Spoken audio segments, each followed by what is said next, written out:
में भी जाओ तो क्या करना है? पहले किससे पूछना है? परमेश्वर से। आवाज आए चाहे ना आए, 10 साल अगर ना आई, 11वें साल जरूर आएगी। आमीन।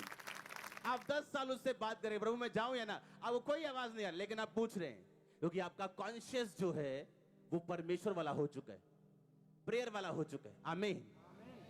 आपको बात करने की आदत हो गई।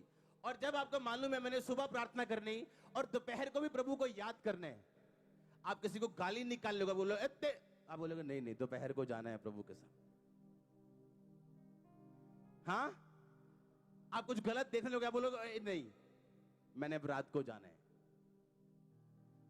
जब प्रेयर ही हफ्ते बाद करनी है तो 6 दिन में फिर पाप ही चलना है, कहना कोई नहीं 7वें दिन माफी मांग लाएंगे।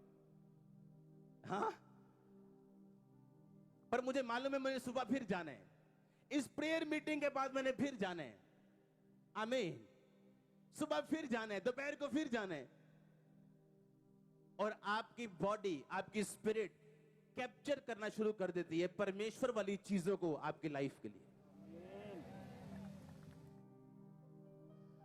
आप सबसे प्यार कर सकते हो, क्योंकि बाइबल कहती है, पर कौन आपके करीब आए, कौन आपके गाइडेंस में रहे, ये आप डिसाइड करते हो।